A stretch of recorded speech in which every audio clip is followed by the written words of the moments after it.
سلام الله عليكم. حساسية الشتاء أو حساسية الجيوب الأنفية والإنفلونزا والاحتقانات اللي بتصير في الجيوب الأنفية وفي الحلق والتهابات اللوز واحتقانات في الشعب الهوائية، بلغم، انسدادات في الحلق. إذا بدنا نحكي عن الجهاز التنفسي العلوي وأعراض الحساسية وكيف ممكن نسيطر عليها، بدنا ناخذ مواد توسع الشعب الهوائية، تخفف من الالتهابات اللي بيؤدي للبلغم والاحتقانات، ونعمل على زيادة جهاز المناعة، وناخذ مواد طبيعية ضد الهستامين، لأنه حساسية معناته إفراز أكثر من الهستامين من الجهاز المناعي، وإذا أفرز الهستامين معناته في عنا زيادة في الإفرازات الداخلية من لعاب، من أغشية مخاطية، من تضيق في الشعب الهوائية وتضيق في البلعوم. على كل، إذن من الشغلات الطبيعية اللي لازم ناخذها بعين الاعتبار، أول شيء لبان الذكر أو اللبان. في عنا صمغ عربي الكندر، في عنا الصمغ العربي الهشاب كويس، وأقوى صمغ عربي اللي يسمى البسويليا أو صمغ المر. هذا الصمغ العربي مليء مواد مضادة للهستامين، مضادة للالتهاب وضد الحساسية. في هاي الحالة أنا بستخدمه بعدة طرق. بستخدمه كتبخيري مرتين لثلاث مرات في اليوم، إني أستنشق البخار الخارج من الزيت العطري أو هذا المسحوق من لبان الذكر، بحطه في مياه ساخنة وبستنشق، أو بستخدم الزيوت العطرية، بحط لي 3 قطرات في الجهاز هذا وبصير استنشق البخار. ثاني شيء الاستنشاق. ثاني شيء المضمضة والغرغرة مرتين لثلاث مرات في اليوم. طريقة المضمضة والغرغرة دائما أول شيء بنتمضمض في مياه عادية، بعدين بنتمضمض لمدة 5 دقائق في لبان الذكر أو المحلول تاعه. في هاي الحالة لدقيقتين 3. المضمضة يعني بدي أحرك المحلول في فمي لمدة دقيقة أقل شيء وأبزق المحلول. في عنا بعد المضمضة الغرغرة، ولازم نعمل غرغرة. الغرغرة إني أشرب المية، يعني ما أشربها وأصلها في فمي وأصير أعمل وأحرك في ركبتي لمدة دقيقة شوية شوية، اللي أوصل هذه المواد وشبعها في الحلق وفي الشعب الهوائية اللي تظلها تعمل عملية جاكوزي. هذه مضادة الالتهابات. فلبان الذكر أول خيار. ثاني خيار الزعتر. الزعتر أو الأوريجانو كويس إن نستخدمه مرتين لثلاثة في اليوم. نشرب كاسة شاي مع زعتر ونحط عليه ليمون وملعقة عسل أصلي قبل ما نشربه، العسل الحر طبعا بدون سكر. نفس الشيء التبخيري في الزعتر كويسة. المضمضة الغرغرة بالزعتر كويس. الشغلة الثانية القرنفل. القرنفل إذا بنوضع 3-4 حبات قرنفل على البخار وبنستنشقه، بنوضع مياه ساخنة وبنغلي قرنفل وبنحط عليه الكاسة مثلا ملعقة من الملح وبنتمضمض فيه وبنتغرغر فيه مع القرنفل. مضاد التهابي، مضاد حيوي، مضاد فيروسي. وممكن أشرب منه كاستين في اليوم، 3-4 حبات من القرنفل مع ليمون مع عسل واشربهم.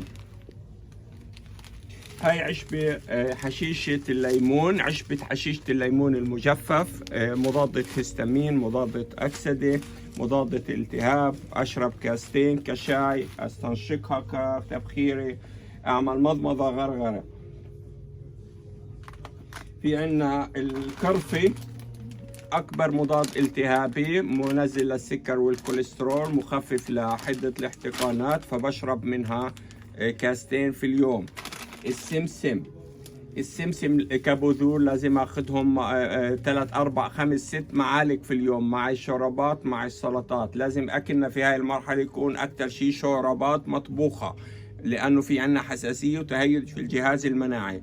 فافضل شيء اني اسلق الشغلات هذه واخذها على شكل شوربات، واللي تكون هادية على المعدة. تحسس معناته اضطرابات معوية، اسهال، وجع في المعدة، مغص، لأنه نفس الهستامين اللي موجود في الأغشية المخاطية العلوية هذا موجود في الأغشية المخاطية اللي بتبطن المعدة وبتبطن الأمعاء والكولون.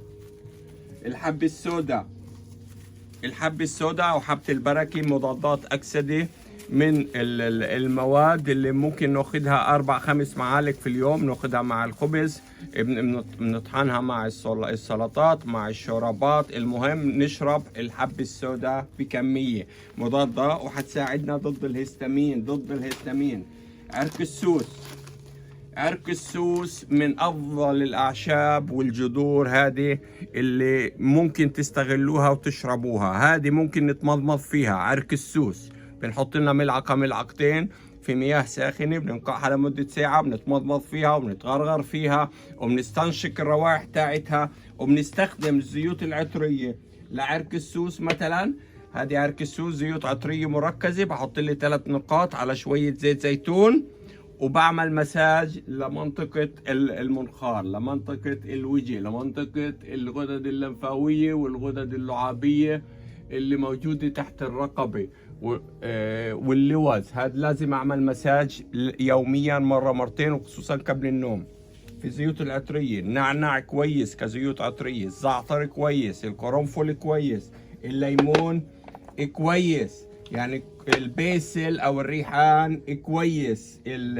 كزيوت عطريه بنستخدمها في التبخير، بنستخدمها في المساج. يعني هذه الزيوت العطريه زيوت مركزه من 20-30 كيلو لافندر عشان نحصل على الكزازه هذه اللي فيها تقريبا 300 نقطه. فكل يوم نستخدم لنا 10 نقاط 3 مرات، 3 نقاط كل مره، كتبخيري، كمساج، كمضمضه، غرغره ومضمضه. بنحط 3 نقاط على المياه وبنتمضمض فيه وبنتغرغر فيه، او بنغلي الاعشاب هذه.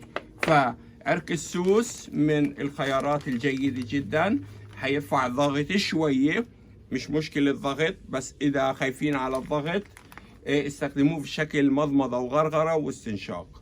وهذا الضغط اللي حيرفعه عرق السوس جيد للجهاز المناعي، وحيحسن ويخفف الآلام ويعمل عملية توسعة في الحويصلات الهوائية. عرق السوس لأنه فيه كورتيزون طبيعي وبينشط الغدة الكظرية. شو في أعشاب؟ في عنا الكركم، الكركم بمادة الكركمين المضادة للأكسدة اللي موجود فيه. إذا بتاخدوه كامل وبتطحنوه عندكم في البيت، الكركم استخدموه 4-5 معالق في اليوم، سلطات، شوربات. بس لما نستخدم الكركم اتذكروا دايما بتحطوا معه فلفل أسود، نص ملعقة. فلفل الأسود والكركم بيساعد امتصاص الكركم، يعني بتكون امتصاصه أسهل بكثير. غير هيك عندنا الشومر، عشبة الشومر، عشبة الروزماري.